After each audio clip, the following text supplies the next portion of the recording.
चलो देखो, कल हम लोग ये पढ़ रहे थे ना कंट्रासेप्टिव मेथड, एक बार ध्यान से देख लो जल्दी जल्दी। कंट्रासेप्टिव मेथड में यहां से हम लोग पढ़ना शुरू किए थे। कंट्रासेप्टिव मेथड में पहला क्या था, जो नेचुरल या ट्रेडिशनल मेथड, जिसमें था तीन मेथड था। एक था पीरियोडिक अब्स्टेंस या इसको हम लोग बोलते थे, और दूसरा था क्वाइटस इंटरप्टस या विथड्रॉल मेथड, और ये लैक्टेशनल एमेनोरिया। ये तीन मेथड था, तीनों किसमें आते थे, ये नेचुरल या ट्रेडिशनल मेथड है।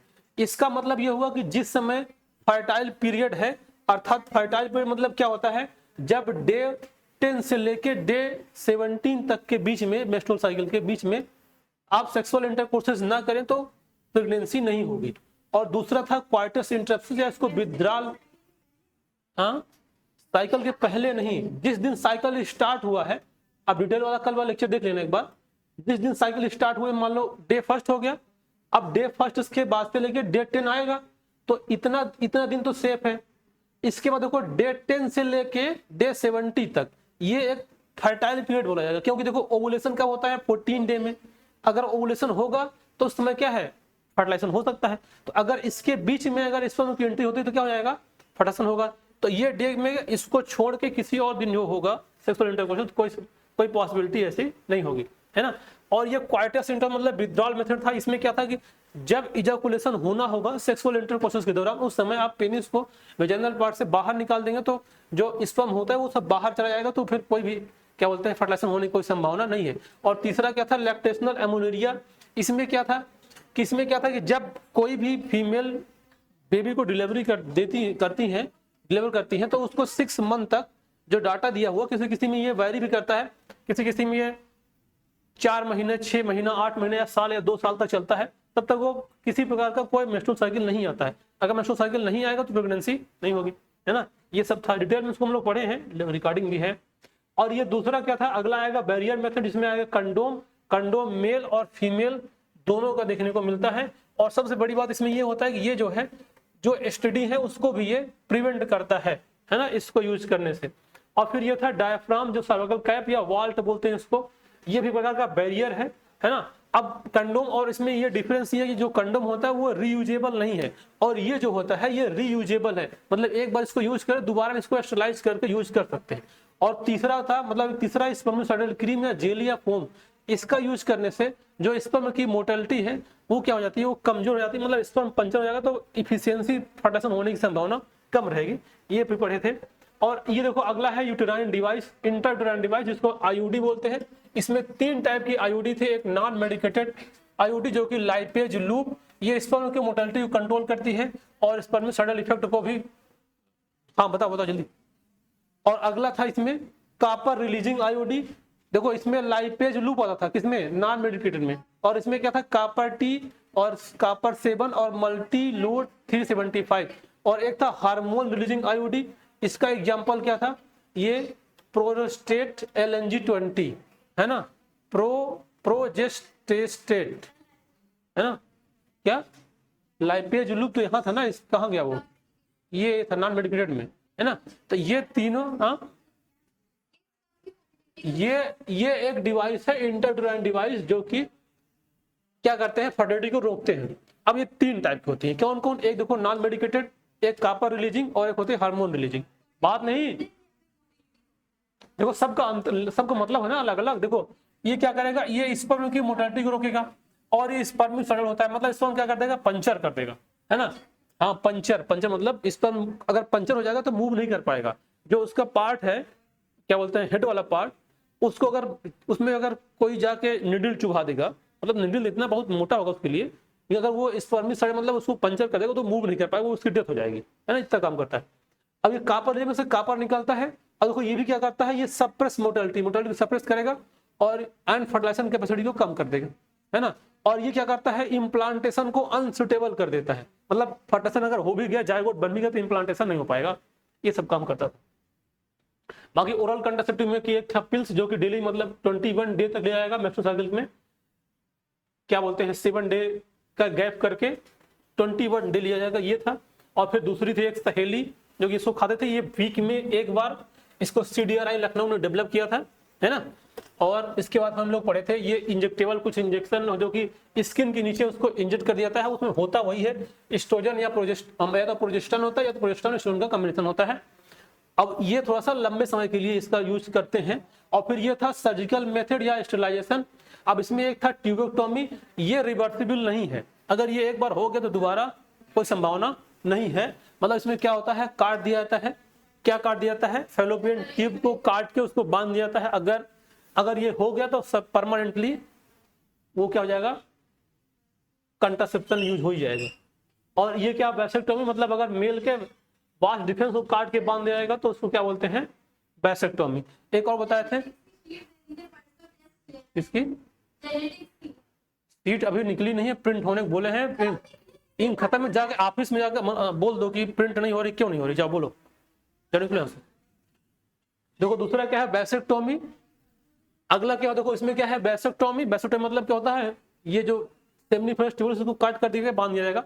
एक और बताया था हिस्टेक्टोमी। हिस्टेक्टोमी मतलब क्या होता है, पूरे यूटेरस को ही निकाल के, अरे ये तो वो था सॉरी, इसको निकाल दें, पूरे मतलब पूरे यूटेरस को ही निकाल दें बाहर, उसको बोलते हैं हिस्टेक्टोमी। लेकिन वो केस कब होता है, जैसे मान लो अगर इसमें कोई इन्फेक्शन हो गया देखने को मिला तो उसको तब पूरी तरह से बाहर निकाला, यानी क्या फायदा पूरा निकालेगा, ये काट दो काम खत्म, बस समझ गए ना। तो ये तब हम लोग पढ़े थे। अब देखो ये सब जो था ये सब मेथड था, क्या कौन सा मेथड था, कंट्रासेप्टिव मेथड। कंट्रासेप्टिव मेथड मतलब बच्चे ना पैदा करने का जुगाड़, बताया था ना, मतलब सीधे सीधे यही बात है। टेक्निक मतलब क्या होता है, जुगाड़ तो होता है। हाँ क्या क्या उसमें देखो, अब तुम अब फिर डिटेल में पढ़ाएंगे तो बताएंगे, अब पढ़ा चुके हैं। कुछ चीजें ऐसी जो टेम्परेरी हैं, जो रिवर्सिबल है, जैसे ऊपर वाली जो मेथड थी ये क्या है, ये परमानेंट है। जो क्या है ये, इसमें क्या होगा, एक बार काट के बन जाएगा तो क्या दोबारा जुड़ेगा, हाँ ये तो परमानेंट हो गया ना। और जो ऊपर थे जैसे कंडोम हो गया और आईयूडी हो गया और कंट्रासेप्शन पिल्स हो गया, वो सब क्या था, वो टेम्परेरी था, जब तक यूज करोगे तब तक रहेगा, जब यूज करना बंद कर दोगे काम खत्म हो जाएगा। सहेली भी था, है ना, समझ गए। अब देखो आगे क्या पढ़ना है, आज क्या पढ़ना है, ध्यान समझो। अब यहां से आज चैप्टर नया, मतलब नया टॉपिक ये है एमटीपी। एमटी मतलब होता है मेडिकल टर्मिनेशन ऑफ प्रेगनेंसी। जो ऊपर ध्यान समझो, जो ऊपर टेक्निक बताई गई थी, अगर वो टेक्निक भी ना काम करे, अगर वो टेक्निक काम ना करे, चाहे या तो काम ना करे या तो आप उसका यूज ना कर पाए, और उसके बाद पता चले कि यार अब हमको बेबी नहीं चाहिए, मतलब फर्टिलाइजेशन हो जाए, एम्ब्रियो बनने लग जाए, उसके बाद यार प्रेगनेंसी हो गई, हम उसको क्या करना, टर्मिनेट करना चाहते हैं। तो अगर उसको टर्मिनेट कराएंगे तब उसको बोलते हैं एमटीपी या मेडिकल टर्मिनेशन ऑफ प्रेगनेंसी। मतलब जो ऊपर था वो क्या था, जो ऊपर था वो क्या था, बचाव था। बात समझ गए ना। अभी उधर मत ध्यान दो, अभी इधर ध्यान दो, बात नहीं। जो ऊपर थे, जो ऊपर वाली टेक्निक थी वो क्या था, बचाव था। और ये क्या है, बचाव होने मतलब बचाव नहीं हो पाया, अगर प्रेगनेंसी हो गई, अब उसको टर्मिनेट कोई करवाना चाहे तो उसके लिए क्या टेक्निक होगी, उसको बोलते हैं मेडिकल टर्मिनेशन ऑफ प्रेगनेंसी। बस समझ गए ना। इसे बोलते हैं ना कि इसे कुछ ऐसे मान समझो ध्यान से, इसे कह दो यार तो ऐसा काम करो तुमको बीमारी ना होने पाए, तो बोलते हैं ना। क्या नहीं समझा, आप कितना तेज बोले, तेज बोले मतलब जल्दी नहीं बोल रहे हैं, सुनाई पड़ा तुमको, एक बात मत करो भाई तुम लोग, सुनाई पड़ रहा है नहीं, अच्छा धीरे बोले, अच्छा हाँ वही बोलो ना, स्लो बोले। चलो देखो, इसके पहले क्या था, इसके पहले जो चीज पढ़ रहे थे वो टेक्निक ये थी कि किसी प्रकार की फर्टिलाइजेशन ना होने पाए, मतलब प्रेगनेंसी कंसीव ना हो। पहला क्या था इसके पहले। अब ये वाला जो है ये क्या कहता है कि अगर मान लो ऊपर की कोई टेक्निक आदमी यूज नहीं किया या कोई इसमें फेलियर आ गया तो प्रेगनेंसी हो जाएगी। अब होने के बाद पता चलेगा, मान लो 10 दिन हुआ, 15 दिन हुआ, 1 महीना हुआ या 2 महीने हुआ, अगर होने के बाद पता चला, अब लेकिन उसको दिमाग में अगर हमको अभी बेबी प्लान नहीं करना चाहते, बेबी अभी नहीं चाहिए, तो उसको भी टर्मिनेट किया सकता है, उसको बोलते हैं मेडिकल टर्मिनेशन ऑफ प्रेगनेंसी। बात समझ गए ना।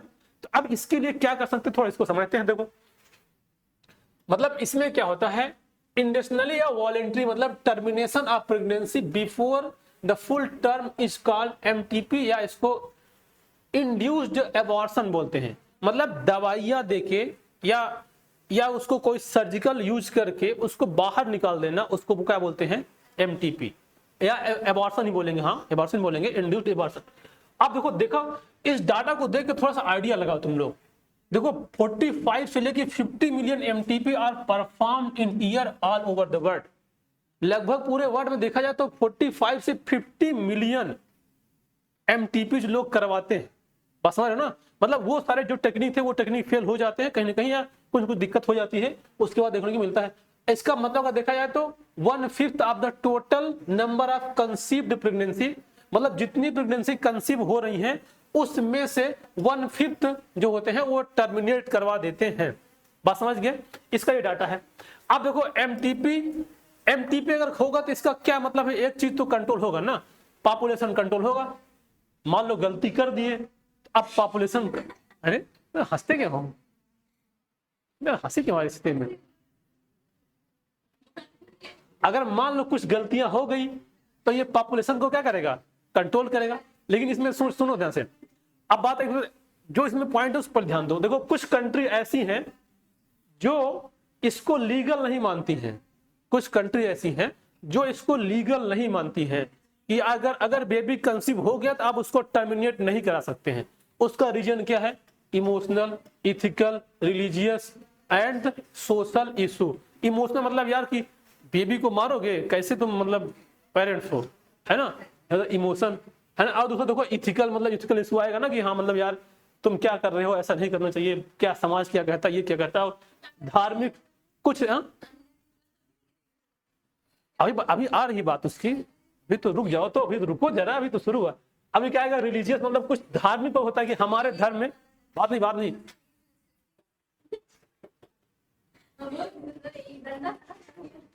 हमारे धर्म में ऐसा लिखा हुआ है, बस शांत हो जाओ। क्या बोलते हैं ना कि हमारे धर्म में ऐसा लिखा है, हमारे धर्म में ऐसा लिखा है, सबका अलग अलग धर्म है, यार हमारे धर्म में ऐसा नहीं करना चाहिए, ऐसा नहीं करना चाहिए, तो सबका अपना अलग धर्म है। अब देखो सोशल इशू, इसी में तो आएगा ना सोशल इशू, कि मान लो शादी के पहले किसी को ऐसा हो गया, अब बाद में अगर वैसा आएगा तो क्या आएगा, सोशल इशू बनेगा ना, तो अब उसको टर्मिनेट तो करवाना ही पड़ेगा, है ना, ऐसा है ये बात ये। अब यहाँ पे देखो एक बात ये लिखा है, जो गवर्नमेंट ऑफ इंडिया है, जो हमारा भारत सरकार है, वो ये 1971 में इसको लीगल बनाया, 1971 में इसको लीगल किया। लेकिन कुछ मतलब स्ट्रिक्ट कंडीशन पे, ऐसा नहीं कि मतलब किसी का भी एमटीपी करवाते रहो, सबका नहीं, गवर्नमेंट ने कुछ लीगल रूल के तहत उसको लीगल बनाया 1971 में। अब देखो वो रूल क्या है, जैसे देखो रूल मतलब उसमें क्या रूल हो सकता है। अब देखो इसमें क्या, जैसे देखो जैसे मान लो कोई ऐसा कंडीशन आ गया, ध्यान समझाओ, किस मामले में वो लीगल है एमटीपी। जैसे मान लो बेबी कंसीव हो गया, अगर ये बाद में पता चलता है कि उसको कोई न कोई बीमारी है, मतलब कोई जेनेटिकल डिसऑर्डर है उस बच्चे को, या कुछ ऐसी बीमारी उस मदर को है जो कि बेबी को डिलीवरी वो नहीं करा पाएगी, उसको कराते से पहले ही उसकी डेथ हो जाएगी, अगर ये बात पता चल जाएगा तो आप उसको टर्मिनेट करा सकते हैं, वो लीगल है। और दूसरा रेप केस में, अगर कोई रेप केस है तो उसमें वो लीगल है ना, ये तो सब लीगल बात हो गई। लेकिन उसका लोग अब ये देखो, अब देखो अगला क्या है, अब इसमें क्या समझना है, क्या इसका इंपॉर्टेंस है एमटीपी का, ये समझते हो। देखो to avoid the unwanted pregnancy due to the casual intercourses और the failure of the contraceptive use during the coitus या रेप। हाँ वही तो बता रहे हैं, हाँ तो वो इलीगल है, हाँ तो इलीगल तो है, और क्या, हाँ तो आफ्टर मैरिज क्या होगा, आफ्टर मैरिज तो किसी को निपटा दोगे, ये कौन सी बात है। देखो वही बता रहे लीगल, वो भी इलीगल है। इसे जानते हो, जो एमटीपी में यूज किए जाने वाले किट है वो सबको मिलता नहीं है, समझ गए ना, पहले तो वो ऑनलाइन मिलता है, नाट फाट से लिखा रहता है। अब वो डॉक्टर, जैसे कोई डॉक्टर लिख के दे दिया पेशेंट को, जैसे मान लो कोई बोलता है हमें नहीं चाहिए तुम लिख के दे दो, तो डॉक्टर लिख के दे दिया, अगर मान लो कोई उसके खिलाफ कोई केस उस कर देगा, हालांकि मोस्टली कौन करने जाएगा, क्या करता है, कौन देखता है, ये नहीं होता है बस। लेकिन अगर कोई ऐसा हो गया तो फिर क्या होगा, फिर दिक्कत हो जाएगा, है ना, वो क्योंकि लीगल नहीं है ना, पूछेगा फिर डॉक्टर पूछा बताओ तुम किस वजह से तुमने उसको लिखा, क्या रीजन था उसका लिखने का। तो अब उसमें तो फिर बहुत सारा कोर्ट आएगा, जाएगा, वहां सुनवाई होगी, ये था वो था बोल देंगे तो कुछ न कुछ हो ही जाएगा। लेकिन मतलब जो लिखा है तो उसको हम लोग समझ नहीं, है ना। अब देखो क्या क्या क्या इंपॉर्टेंस है, मतलब कि अगर कोई ऐसा मतलब अनवांटेड प्रेगनेंसी नहीं चाहिए अब जिससे कि कोई कैजुअल इंटरकोर्स हो गया या contraceptive use during the coitus या रेप, है ना। अब it is the essential in case where the condition of pregnancy could be harmful to the mother or to fetus or both, मतलब या तो मम्मी को या तो जो उसमें बेबी है या उसको या दोनों को उसके सी संभावना में कुछ मतलब ऐसा लगता है कोई बीमारी हो जाएगी या उसकी डिलीवरी नहीं हो पाएगी, तब उसको डॉक्टर लिख देगा, एडवाइस कर देगा, उसको आप टर्मिनेट कर सकते हैं। बस समझ गए ना, ये बात है। अब यहाँ पे देखो MTP are safe during the first trimester. First trimester का मतलब होता है up to 12 week of pregnancy. बस समझ गए ना, मतलब जब तक कोई प्रेगनेंसी 12 वीक यानी कितना दिन हो गया, 12 वीक मतलब 12 गुणे 7 कितना दिन हो गया, लगभग 3 मंथ, है ना। तो 12 वीक ऑफ प्रेगनेंसी को जो है यहां तक अगर कोई है एम्ब्रियो तो उसको आप टर्मिनेट करा सकते हो, वो बहुत ज्यादा दिक्कत नहीं करेगा। हालांकि दिक्कत करता है चाहे 5 दिन का ही क्यों ना हो, बस समझ गया ना। लेकिन ये है कि हाँ ठीक है, मान लो हो जाएगा। सेकेंड ट्राइमेस्टर में भी पॉसिबल होगा, लेकिन ये बहुत ज्यादा रिस्की है, रिस्की है ये, मतलब सेकेंड ट्राइमेस्टर मतलब इसके बाद जब जाओगे तो हो सकता है, लेकिन बहुत ज्यादा ये क्या है, ये रिस्की है। बस समझ गए ना। अब देखो आगे, अब क्या प्रॉब्लम आती है इनसे, प्रॉब्लम रिलेटेड द एमटीपी। देखो समझते हैं इसको, ये majority of the MTP are performed in illegal. जो मेजॉरिटी ऑफ द, देखो आ गया ना बात, मेजॉरिटी ऑफ द एमटीपी जो होती है वो सब इलीगल होती है ना। देखो ये डाटा खुद ही कह रहा है इलीगल होता है। अब ये लोग सब लोग बोल रहे हैं हाँ इलीगल होता है, लेकिन उसको कंट्रोल कैसे करें, है ना, कंट्रोल करने बहुत सारे। अब यहाँ पे देखो ये मिस यूज ऑफ एमनियोसेंटेसिस, एक ये टेक्निक होती है एमनियोसेंटेसिस, इसका मिस यूज हो रहा है। इसका मतलब क्या होता है, ध्यान समझो, नहीं समझ नहीं आएगा। जो एम्ब्रियो होता है, जब एम्ब्रियो डेवलप करता है तो इंजेक्शन के थ्रू उसके अंदर का जो एमनियोटिक फ्लूइड पढ़ा है ना, वो जब एम्ब्रियो डेवलपमेंट होता है उसको निकाल लेते हैं और उसको टेक्निक से उसको टेस्ट करके ये पता लगा लेते हैं कि वो बेबी मेल है कि फीमेल है। हाँ डिसाइडेड पता चल जाता है, वो मोस्टली होता है डिसऑर्डर के लिए है, लेकिन उससे मेल और फीमेल का भी पता चल जाता है। अगर पता चल जाएगा फीमेल है, किसी को फीमेल नहीं चाहिए तो उसका क्या करता है, अवॉइड करा देगा। बात समझिए ना। तो ये टेक्निक मतलब वो एमनियोसेंटेसिस क्या हो रहा है, मिस होता है। Test for the fetal sex, है ना, determination if the fetus is female, it is followed by the MTP. Such practices are the dangerous for your young mother and fetus, जो कि आपके किसी भी यंग मदर और फीटस दोनों के लिए क्या है, डेंजरस। बात समझ गए। अब देखो आगे, क्या है एमनियोसेंटेसिस का मतलब बता दिया ना, टेक्निक क्या होता है कि जो एमनियोटिक फ्लूइड है इंजेक्शन के थ्रू एमनियोटिक फ्लूइड को बाहर निकाला जाएगा और उसको टेस्ट करके उसका सेक्स या उसमें होने वाली बीमारियों को पता लगाएगा। अगर वो है तो उसको क्या बोलते हैं, एमनियोसेंटेसिस, वो टेक्निक है ना।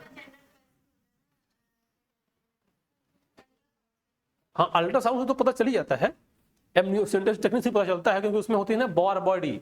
अगर जो फीमेल है तो उसके अंदर बार बॉडी मिलेगी, अगर मेल है तो बार बॉडी एब्सेंट रहेगा। वहां पोलर बॉडी मिला था, हाँ बार बॉडी जो होती है, जो वहां पढ़ा देना, जब गैमेट का फंक्शन हो रहा था तो उसमें पोलर बॉडी बनती थी, है ना। तो उसी टाइप से उसमें एक बार बॉडी बनती है, किसमें, फीमेल ओवम में।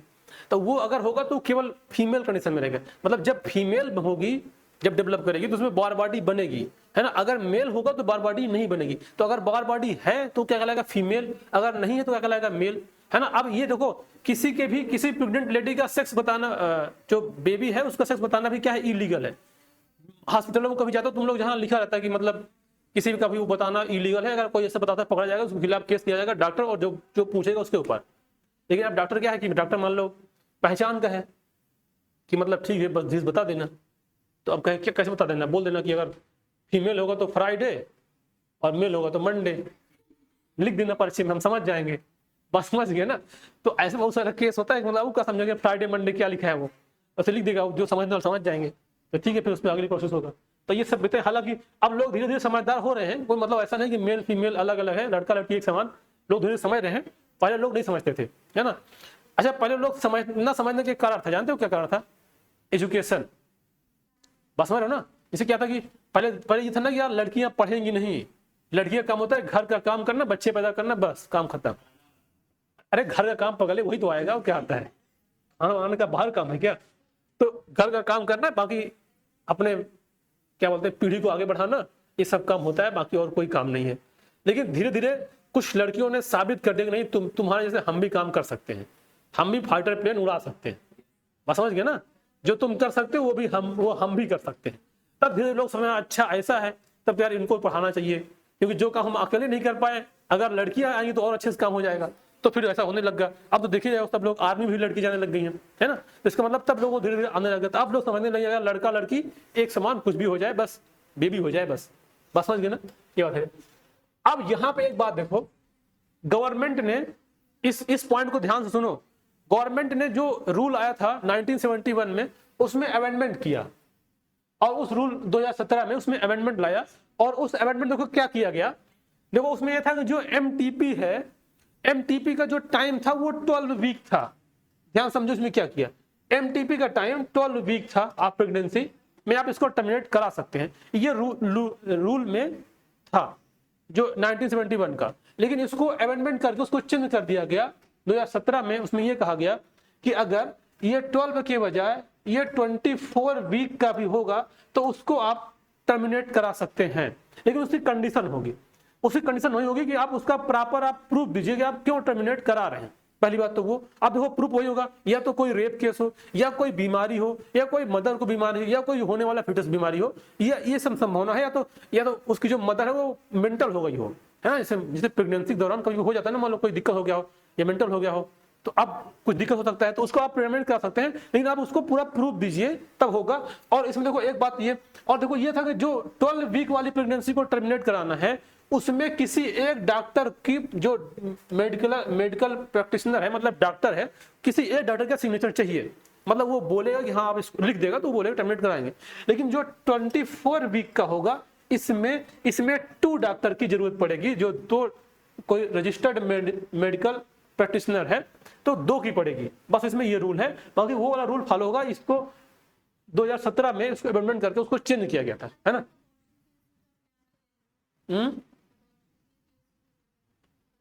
हाँ बिल्कुल, तो हाँ तो वो भी तो एमटीपी कहलाएगा ना। हाँ बिना बताया वही तो इलीगल है। ये डाटा जो उसमें लिखा था वही तो बोले नहीं मिलेगा बेटा ऐसे। एक होता है इमरजेंसी पिल 72 घंटे वाली, भी जो पहले पढ़ा था उस दिन क्लास में था, उसको है ना, वो वाला मिल जाता है। अब वो होता है 72 घंटे के पहले, मतलब अगर फर्टिलाइजेशन हुआ है, अगर पता चल गया हो सकता हो, तो 72 घंटे के अंदर लेंगे तो वो पिल्स काम करेगी। उसके बाद वो पिल्स काम नहीं करेगी। अगर उसकी ज्यादा टाइम हो गया है तो फिर वो एमटीपी वाला पिल्स यूज करना पड़ेगा, अब वो नहीं मिलेगी इसे मार्केट में, है ना। वो फिर क्या है, वो इलीगल माना जाएगा। हाँ समझ गए, हालांकि है वो भी इलीगल, और उसका साइड इफेक्ट बहुत तेज होता है। मतलब ऐसा नहीं कि मतलब कभी तो फिर कभी परमानेंटली वो खत्म हो जाएगा कि दोबारा बेबी कंसीव होगा ही नहीं। जो एमटीपी होता है ऐसा खतरनाक होता है, मतलब ऐसा थोड़ी कि नॉर्मल है कोई हमेशा जब मना कराते रहो, कोई नहीं है, वो बिल्कुल है, वो भी खतरनाक है। कोई अगर बार बार यूज करेगा तो भी बहुत सारा उसका इफेक्ट पड़ता है ना, वो हार्मोनल को इम्बैलेंस करता है ना। अगर मान लो कि अगर इनफर्टिलिटी नहीं है लेकिन फिर भी बहुत सारी दिक्कत हो सकती है। बात समझ के सब समझ आ गया। अब देखो आगे ध्यान से सुनो, सुन रहे हो। अब अगली देखो क्या आएगा, सेक्सुअली ट्रांसमिटेड डिजीज। इस पे एकदम बिल्कुल ध्यान समझना, ये खासकर तुम लोग जैसे एज के लिए बहुत जरूरी है। बस समझना, ये हम नहीं कहते, ये एनसीईआरटी कहती है, मतलब ये बुक खुद ही कहता है, ये हमारा गवर्नमेंट कहता है। अभी दिखाएंगे कैसे, देखो यहाँ पे ये जो सेक्सुअली ट्रांसमिटेड डिजीज है उसको हम लोग एसटीडी बोल सकते हैं, इसको या एसटीआईएस बोल सकते हैं, या इसको वेनरल डिजीज बोल सकते हैं, है ना। अब देखो इसमें जो है, या इसको रिप्रोडक्टिव ट्रैक्ट इन्फेक्शन, इसका इतना नाम है, देखो क्या क्या, एसटीडी या एसटीआईएस या वेनरल डिजीज बीडी, या इसको आरटीआई या रिप्रोडक्टिव ट्रैक्ट इन्फेक्शन, इतना डिजीज है। अब देखो इसमें कौन कौन सी बीमारियां आती हैं, इसको हम लोग जब एक अभी चैप्टर आएगा हेल्थ एंड डिजीज, तो उसमें बहुत सारे डिजीज को एक्सप्लेन करेंगे, मतलब पूरा जब जिस तरह से पूरा है उसमें जो डिजीज है। लेकिन इसमें क्या क्या आता है, देखो सेक्सुअल ट्रांसमिशन, गोनोरिया आती है, सिफिलिस आता है, जेनिटल हर्पिस, और ये क्लेमाइडियासिस, जेनिटल वार्ट, और ट्राइकोमियासिस, हेपेटाइटिस बी, एचआईवी जो कि एड्स जिससे होता है। तो ये सारी बीमारियां सेक्सुअली ट्रांसमिटेड डिजीज हैं, है ना। मतलब सेक्सुअल इंटरकोर्सेस करने से ये बीमारियां मतलब ट्रांसफर हो सकती हैं। तो इतनी सारी बीमार हैं। अब यहाँ पे देखो एक बात लिखा है, ये पर लिखा है hepatitis B, HIV are also transmitted by the sharing of injection, needle, surgical instrument etcetera, और ट्रांसफ्यूजन ऑफ ब्लड, मतलब ब्लड को भी फ्यूजन करने से हो जाएगा। हंसो नहीं, मोबाइल रखे हो नीचे या ऊपर है। अब ये from the infected mother to fetus, blood जो मतलब ये हुआ, जिसे मान लो किसी को बीमारी है HIV, अब उसने ब्लड डोनेट कर दिया, अब उसका ब्लड कोई ले लिया, अब जिसको जाएगा उसको,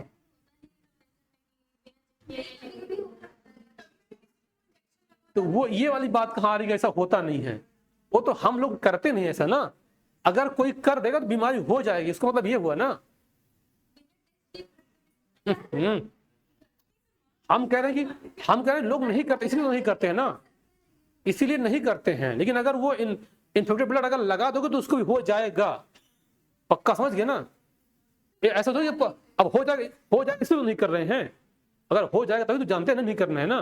तो मतलब अगर हो सकता है, अब देखो जब जैसे जो जाते हैं लोग दाढ़ी वाल छिलवाने, जो नाऊ होता है छिलेगा, उसके ब्लेड में लग गया, और मान लो अब वैसे मोस्टली ब्लेड चेंज करते हैं, अगर मान लो ब्लेड ना चेंज किया तो दूसरे कर दिया, फ्यूज हो गया, हो सकता है, तो वहां से होने की संभावना है ना, इसमें देखा। अब यहाँ पे देखो एक बात लिखा है, एक्सेप्ट हेपेटाइटिस बी और जेनाइटल herpes और HIV, इसको छोड़ के और बीमारी जो होती हैं वो क्यूरेबल हैं। लेकिन अगर हेपेटाइटिस बी हो गया या जेनाइटल herpes हो गया या HIV हो गया, इस बीमारी का कोई भी इलाज नहीं है, इसका लास्ट इलाज है वही, समझ गए ना, मतलब अंतिम यात्रा जब होगी इसका लास्ट इलाज वही है, जिसको हो गया तो, है ना, ये क्यूरेबल नहीं है, बाकी सब है। अब इसका देखो ईयरली सिम्टम क्या होता है, दिखाई पड़ रहा है वाला, देखो ईयरली सिम्टम क्या होता है, इचिंग होता है, फ्लूइड डिस्चार्ज होगा, स्लाइटली मतलब थोड़ा थोड़ा पेन होगा, स्वेलिंग होगा, है ना, ये सब उसका क्या जेनाइटल रीजन पे स्वेलिंग हो सकता है, ये सारा इन बीमारियों का इनिशियल रीजन है, सिम्टम है, बीमारी है ये भी। इसमें क्या होता है, इसमें जो होते हैं इसके सिम्टम होते हैं कि ब्लड का जो हमारे बॉडी का इम्यून सिस्टम है पूरा कमजोर हो जाता है। जब इम्यून सिस्टम पूरा कमजोर हो जाएगा तो कोई भी बीमारी होगी वो ठीक नहीं होगी। अगर इम्यून सिस्टम कमजोर हो गया तो अगर कहीं मान लो तुमको सर्दी जुकाम भी हुआ वो ठीक नहीं होगा, खांसी होगा ठीक नहीं होगा, क्योंकि बीमारी को ठीक करने का काम कौन करता है, इम्यून सिस्टम। और हेपेटाइटिस में लीवर खराब हो जाता है, जो लीवर होता है उसमें लीवर डैमेज हो जाता है, लीवर डैमेज हो गया तो लीवर हमारे बॉडी का क्या करता है, पूरा कंट्रोल करके रखता है कि कौन चीज ज्यादा जा रहा है, कौन चीज कम जा रहा है, उसको कंट्रोल करता है। अगर वो कमजोर हो गया तो फिर लीवर बॉडी बहुत दिन तक सर्वाइव नहीं कर पाएगी। तो ये सारी बात देखने को इसमें मिलता है ना। तो अब देखो यहाँ पे, अब ये देखो एक बात ये देखा है कि शुरू में लोगों को ये लगता है, मतलब कि जो उसके सिम्टम है वो सिम्टम दिखाई नहीं पड़ते हैं। जैसे मान लो किसी को HIV हो गया, अब उसको सिम्टम वो दिखाई नहीं पड़ रहा है, अगर उसको सिम्टम दिखाई नहीं पड़ा तो उसको क्या मतलब, सोचा यार नहीं हुआ है, मतलब जैसे किसी को क्या हुआ, जैसे किसी बीमारी किसी को क्या होता है कि कोई बीमारी हुई उसको तुरंत सिम्टम दिख जाता है ना, जैसे मान लो आज बीमारी हुई कल सिम्टम दिख जाएगा, तुरंत ट्रीटमेंट ले लेगा। लेकिन कुछ लोग ऐसे होते हैं जिनको बीमारी हो जाती है सिम्टम नहीं दिखता है, मतलब या तो कहोगे उसका वो बीमारी एसिम्टोमेटिक है, या तो कुछ ऐसे उसका इम्यून सिस्टम इतना स्ट्रांग है कि अभी उसमें अपीयर नहीं हो रहा है, जब बाद में पता चलेगा तो बहुत खतरनाक हो चुका होगा। तो इसमें ये होता है कि यार कुछ लोगों को ये जो सिग्निफिकेंस ऑफ ईयरली सिम्टम है वो नहीं दिखते हैं, तो इस वजह से उनके दिमाग में रहता है कि हमको बीमारी हो सकता है, ना हुई हो, अगर वो नहीं हो ट्रीटमेंट नहीं लेते हैं, जब नहीं लेंगे फिर बीमारी आगे बढ़ जाएगी, है ना। तो ये कुछ डाटा इसमें लिखा हुआ है ना। अब देखो यहाँ देखो ये लिखा है, all person are vulnerable to STD, these are very high among the person in the age group of 15 to 24। समझ गया ना, जो एज ऑफ 15 से 24 एज के बीच में है, जैसे कि जो इस बच्चे जो हमारे सामने बैठे हैं सब इसी के बीच में होंगे, बात समझ गया ना, तो सब उसी बीच में है। अच्छा जानते हो क्या, देखो ये इसमें ज्यादा देखने का रीजन क्या है, जो इस एज के लोग होते हैं इसमें ये बीमारी ज्यादा क्यों होती है, क्योंकि जानते हो क्या होती है, इसका सबसे बड़ा रीजन ये है कि उनका ब्रेन अभी डेवलप नहीं है, अभी बॉडी फिजिकली मैच्योर हो गई है, बात मत करो, बॉडी फिजिकली मैच्योर नहीं हुई है, लेकिन बॉडी फिजिकली मैच्योर हो गई है लेकिन ब्रेन अभी मैच्योर नहीं हुआ है, तो वो समझ नहीं पाते क्या करना चाहिए क्या नहीं करना चाहिए, बात समझ गया ना। अब उसी में ना करने वाली चीज कर जाएंगे, और जब कर जाएंगे तो क्या होगा, दिक्कत हो जाएगा, है ना। अब यहाँ देखो क्या प्रिवेंशन है, सबसे ज्यादा प्रिवेंशन इसका क्या है, avoid sex with unknown partner या मल्टीपल पार्टनर, मोस्ट इंपॉर्टेंट बात है ना। ये always use condom during the fight, ये मोस्ट इंपॉर्टेंट बात। In case of doubt go to the qualified doctor for early detection and get complete treatment. अगर कोई भी डाउट किसी को होता है तो आप अर्ली स्टेज में आप जाइए, डॉक्टर से मिलिए, लेकिन डॉक्टर भी अगर कंफर्म हो गया तो बीमारी को रोक नहीं सकता, बस उसको थोड़ा डिले कर सकता है। जैसे HIV हो गया, हेपेटाइटिस बी होगा, तो ये सब नॉन क्यूरेबल डिजीज है, ये कभी होगा तो रुकेगा नहीं, बस उसको मेडिसिन लेके उसके मतलब इन्फेक्शन होने का जो दर है वो थोड़ा स्लो कर देगा, मतलब मोटा मोटा कहिए मरने का जो समय है वो थोड़ा सा बढ़ जाएगा। बात समझ गए ना, बात ये है, सिंपल सी बात। अब देखो जो HIV होता है ना, जो HIV इन्फेक्शन का जो पीरियड होता है सिम्टम दिखने का, वो 6 मंथ से लेके, ध्यान समझो बात जो बोले, 6 मंथ से लेके 10 साल तक होता है। मतलब इसका समझो क्या हुआ, जैसे मान लो किसी को आज के दिन में HIV का इन्फेक्शन हुआ तो उसका जो सिम्टम दिखेगा वो 6 माह बाद दिखेगा। अब वो सब में वैरी करता है, किसी में 6 महीने बाद, किसी में 1 साल बाद, किसी में 2 साल बाद, और किसी में 10 साल बाद भी दिखाई पड़ सकता है। हाँ, मैक्सिमम 10 है और मिनिमम 6 मंथ है। मतलब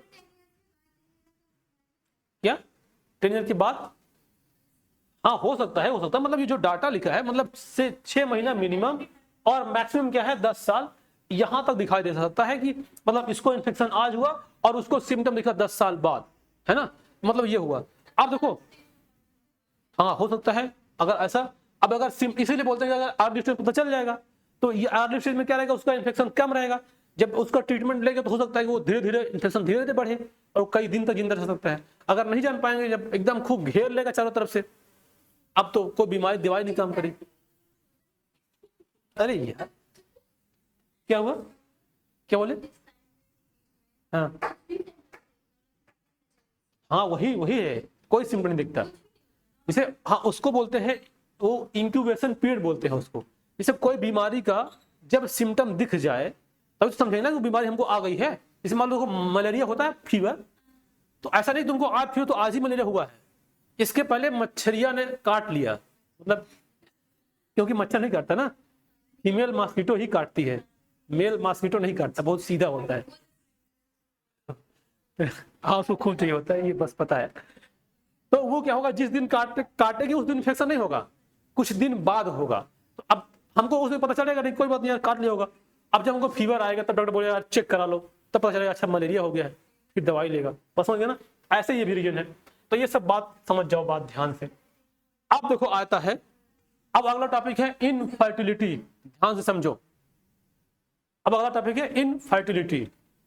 अभी तक जो पढ़ रहे थे वो पढ़ रहे थे कि मतलब अनचाही संतान नहीं चाहिए, बस समझ गए ना। अब इन सब कुछ चाहने के बावजूद भी नहीं मिलेगा, है ना। तो अब देखो इसके मतलब इसके जो पहले पढ़े वो था, क्या था, बच्चे पैदा करने का, बच्चे ना पैदा करने का जुगाड़। अब इसके बाद पैदा करने का जुगाड़, बस समझ गया ना। मतलब ये जो पूरा चैप्टर है पूरा टेक्निक ही है, मतलब इसमें क्या है। अब देखो पहली बात तो अगर जिसको नहीं हो रहा उसको क्या बोलते हैं, इनफर्टिलिटी। बात नहीं,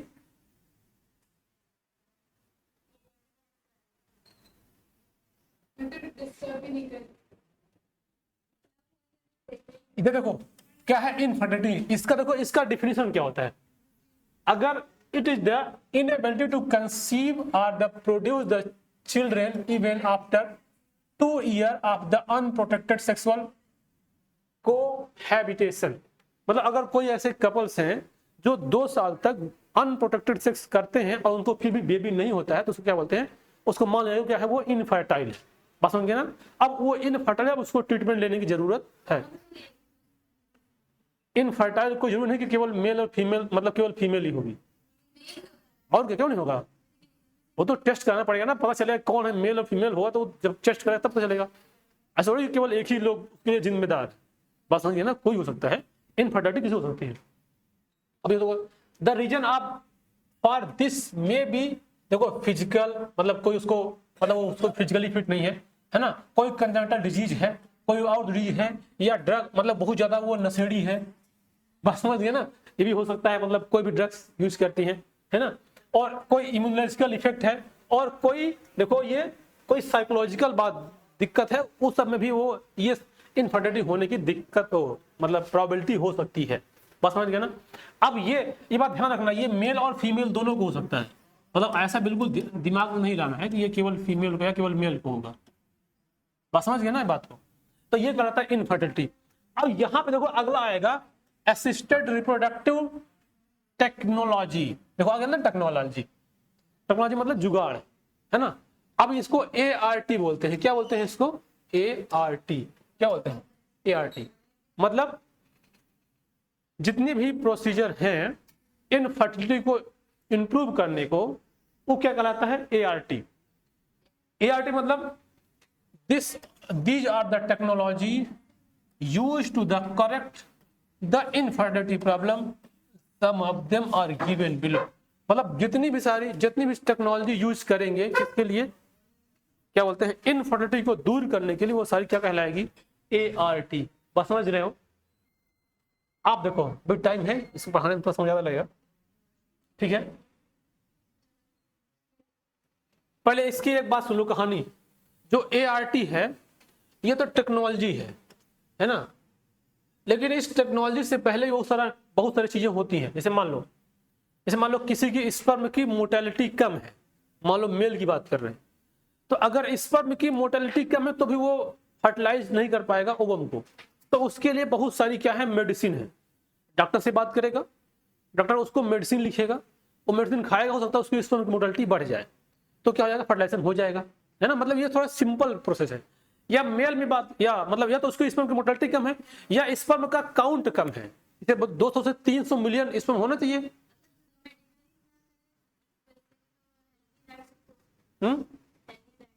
हाँ बिल्कुल, वही तो एक प्रकार का क्या बोलते हैं, वही है ना, प्रोसीजर है ना। हाँ नेचुरल प्रोसेस कह रहे हैं उसको हम लोग, होम रेमेडी है जो बोलते हैं ना, तो होता ही है, वो तो अलग बात है वो तो। लेकिन जो बताने को तो यही बोला जाएगा ना कि मतलब उसको आप कुछ ना कुछ ट्रीटमेंट लेंगे तो हो सकता है ठीक हो जाए। ऐसे मान लो क्या है, उसकी मोर्टेलिटी कम है, तो मोर्टेलिटी बढ़ाने वाला चाहे होम रेमेडी लो, चाहे डॉक्टर्स लो, चाहे कुछ भी लो, होम्योपैथी एलोपैथी जो मन हुआ है। और दूसरा मान लो कि उसका जो स्पर्म काउंट है वो कम है, जैसे कितना है, जो एजाकुलेशन में 200 से 300 इतना मिलियन होना चाहिए, तब जाकर फर्टिलाइज करने लायक रहेगा। और उसमें हाँ क्या